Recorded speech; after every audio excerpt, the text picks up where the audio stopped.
پڑھنا نہیں آتا، انگلش بہت اچھی آتی ہے، دیکھ کر بھی قرآن پاک وہ نہیں پڑھ سکتا، تو اس لیے مطالبہ کرتا ہے کہ ہم پڑھے ہوئے نہیں ہیں، ہم کو تو انگریزی میں قرآن پڑھنا ہے.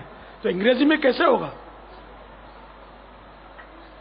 جیسا منزل من اللہ ہے، اللہ تعالیٰ کی طرف سے جیسا نازل کیا ہوا ہے عربی میں، ہمیں وہی عربی میں لکھنا ہوگا اور عربی میں پڑھنا ہوگا. دوسری زبان میں اس کو لکھ نہیں سکتے، ترجمہ لکھ سکتے ہیں، لیکن انگلش میں یا گجراتی میں یا ہندی میں سو اینڈ سو، ٹھیک ہے نا، جو بھی زبان ہو، عربی کے علاوہ کسی اور زبان میں قرآن پاک لکھنے کی اجازت نہیں ہے، کہ معنی بدل جاتے ہیں بہت سارے الفاظ میں، کہ عین کا بھی اے، الف کا بھی اے، حمزہ کا بھی اے، تو معنی بالکل چینج. اب علم، علم کے معنی جھنڈا، علم، علم کے معنی غم، علیم اللہ کا صفاتی نام، جاننے والا، علم والا، علیم. اور اگر اس کو انگلش میں لکھے علیم، اللہ کو معاذ اللہ علیم لکھیں گے، علیم مانے غمناک، دردناک، تو معنی جگہ جگہ جگہ بدل جائیں گے. تو اس لیے عربی میں قرآن، آپ بولو گے ہم مطلب ہم کو ٹائم نہیں ہے، ٹائم آپ کو نکالنا پڑے گا. کیا آپ قبر میں یہ بول دو گے ٹائم نہیں ہے؟ کیا آپ قیامت کے روز بول دو گے ہم کو ٹائم نہیں تھا سیکھنے کا؟ تو اگر بول دو گے بالفرض محال، تو کیا آپ بچ جاؤ گے اس سے کہ ہم کو ٹائم نہیں تھا، ہم نے نہیں پڑھا؟ کہ یہ اڑی آپ کی، یا ہم جیسوں کو آپ ترخواہ دو گے کہ مولانا دنیا بہت آگے نکل گئی ہے، انسان چاند پر پہنچ گیا ہے، کیا یہ لے کے بیٹھے ہو تم؟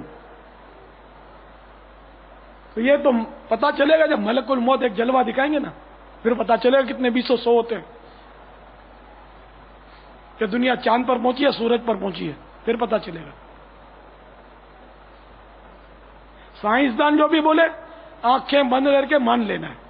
یہ دنیاوی ادارے یا یہ جو کفار اگر کوئی بات کریں تو سب ماننے کا. میں نے بچوں کے مسائل بتائے تو صاحب وہ بڑا مسئلہ ہو گیا، بڑا مشکل ہے، اور یہ اور اس کی یوں نہیں کر سکتے، وہ نہیں کر سکتے.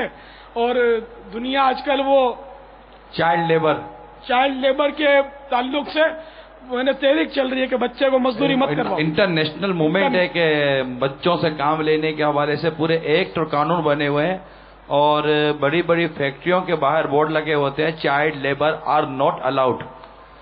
تو یہ ایکٹ بنے ہوئے ہیں دنیا کے. اب جس کو ISO 2000 میں اور اس طرح انٹرنیشنل لیول پر کوئی سرٹیفکیٹ چاہیے کہ ہمارا مال اور ہماری فیکٹری یہ مطلب کہ ریکگنائزڈ ہے ISO 2000 سے، فلاں سے، ڈمکے سے، اور جناب یہاں ایسا ڈسپلن ہے اور یہ سب کچھ ہے، وہ دنیا کے بنائے ہوئے یہ چائلڈ لیبر کے ایکٹ کو اپنے یہاں نافذ کرواتے ہیں. لیکن یہ بات جو آج آپ یہاں بیان کر رہے ہیں، جو نابالغ بچوں کے حقوق پر بیان ہے، کہ ان کے جو نابالغوں کے جو احکامات شریعت نے بیان کیے، بالغ اور نابالغ دونوں کے جو بچوں سے متعلق ہیں، یہ الحمدللہ ہم چونکہ مسلمان ہیں، ہمیں چاہیے کہ ہم اس قانون کو فالو کریں، آنکھ بند کر کے تسلیم کریں جو ہم کو ہماری شریعت نے عطا کیے ہیں. اور یہ جو چائلڈ لیبر جو قانون ایکٹ بنے ہوئے ہیں، ایک طرف ان کو رکھ لیں، ایک طرف ہمارے اسلام کے قانون کو رکھ لیں، الحمدللہ ہمارے اسلام کا قانون مدینہ مدینہ ہوگا، اور اس میں کہیں جھول اور کہیں کمزوری بھی نہیں ہوگی. وہ تو ایکٹ بدلتے رہتے ہیں، یہاں کا ایکٹ مدینہ مدینہ ہوتا ہے. نہیں، اب یہ انگریزوں نے چائلڈ لیبر کے بارے میں اب یہ سمجھ میں آئے گا، اب میں بولوں گا سمجھ میں آئے گا کہ بچے سے مزدوری اور اس سے نوکری کر کے اس کی تنخواہ جو ہے وہ ماں باپ اس کی کمائی نہیں کھا سکتے. پھر کرنٹ لگا، چائلڈ لیبر کا حوالہ دے دو جلدی. یہی عرض کرو ہوگا کہ جب کوئی یہی کہے گا نا کہ فلاں ڈاکٹر نے بولا ہے کہ بیٹھ کے پانی پیو گے تو یہ فائدہ ہوگا، کھڑے ہو کے پانی پیو گے تو یہ نقصان ہو جائے گا، تو فوراً یہ نفع نقصان سمجھ میں آ جائے گا. لیکن اگر کوئی مبلغ کہے گا کہ بیٹھ کر پانی پینا سنت ہے، اس طرح سنت ہے، کھڑے ہو کے پانی نہیں پینا چاہیے، تو ان باتوں پر عمل کرنے کی طرف عموماً رجحان نہیں جاتا. یہ سائنس کی باتیں اور یہ جس کو آپ ایجوکیٹڈ کے متعلق ابھی آپ نے فرمایا، ان کی باتیں واقعی سمجھ میں آتی ہیں، اور یہ ہمارے نصیب کے اس طرح کی باتیں سمجھنے میں دقت ہو جاتی ہے. وہ ماں باپ کا میں نے چھیڑ دیا تو نابالغ بچے کو ماں باپ نے نوکری رکھوایا تو اس کی کمائی جو نابالغ بچے کی وہ جمع کریں گے اسی کے لیے، اسی پر خرچ بھی کرتے رہے. جب بالغ ہو جائے اور آپ بھی زندہ ہوں تو اب اس کو قبضہ دینا پڑے گا کہ یہ بیٹے تمہاری رقم لے لو. اب وہ لے کر بے شک آپ کو چاہے تو دے دے، لیکن جب تک وہ نابالغ ہے اس کی رقم آپ استعمال نہیں کر سکتے. ہاں جو ماں باپ محتاج ہیں تو اب حسب ضرورت اس کی رقم استعمال کر سکتے ہیں بچے کی، ورنہ نہیں. تو یہ مسائل ہیں. تو اب یہ کہ اسلام نے بچے کو مزدوری کی تو اجازت دے دی نا، نوکری کی اجازت دے دی نابالغ کو ان شرائط اور قیودات کے ساتھ، لیکن وہ تو چائلڈ لیبر چاہیے ہی نہیں، وہ تو بالکل سرے سے ہی منع کر رہے ہیں. اور اسلام نے سرے سے منع نہیں کیا. تو پھر بھی چائلڈ لیبر آ گیا نا تو شاید اب یہ مسئلہ سمجھ میں آ گیا ہو سکتا ہے. اللہ کرے سمجھ میں آ گیا ہو. نہیں، مسلمان کو تو سمجھ میں آنا ہی پڑے گا نا، اپنے نفس کو مار کے بھی سمجھانا ہی ہے.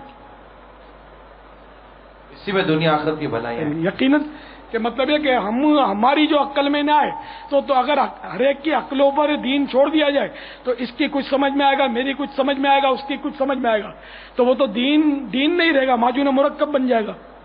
ہر ایک کی الگ الگ شریعت ہوگی تو پھر نظام چلے گا کسے؟ تو اپنی عقل میں آئے یا نہ آئے، عقل کے گھوڑے نہیں دوڑانے. وہ عقل کو تنقید سے فرصت نہیں.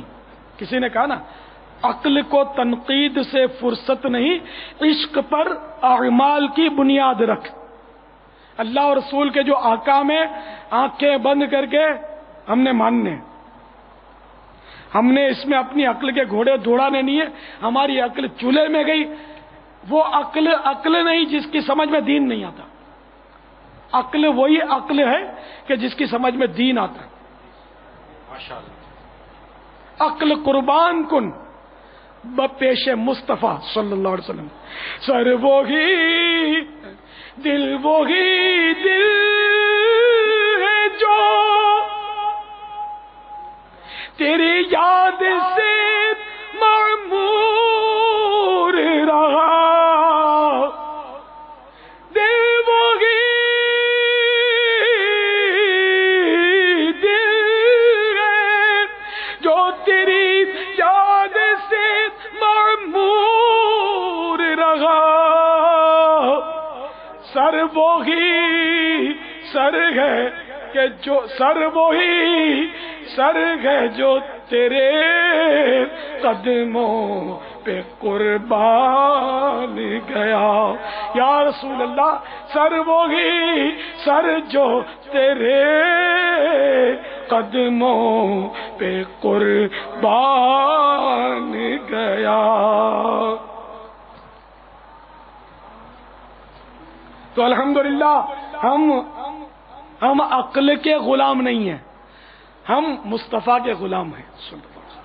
الحمدللہ ہم عقل کے بندے نہیں، ہم خالق عقل پروردگار جل جلالہ کے ہم بندے ہیں. ہم رب کے بندے، اللہ کے بندے. تو جو مصطفیٰ کے غلام ہو گئے کیا شان ہے ان کی. ان کے جو غلام ہو گئے، ان کے جو غلام ہو گئے، ان کے جو غلام ہو گئے،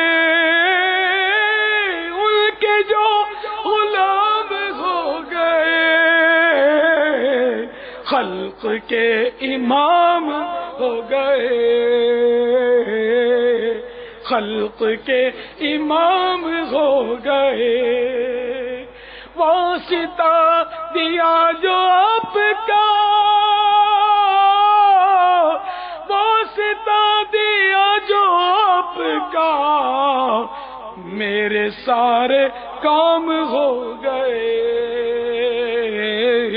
میرے بگڑے کام ہو گئے،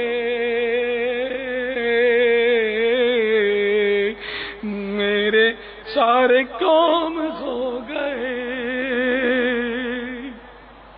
طیبہ سے منگائی جاتی ہے، سینوں میں چھپائی جاتی ہے، توحید کی میں پیالوں سے نہیں نظروں سے پلائی جاتی ہے. صلو علی الحبیب صلی اللہ تعالی. توبوا الی اللہ. صلو علی الحبیب صلی اللہ علیہ وسلم. پیارے بابا جان، کسی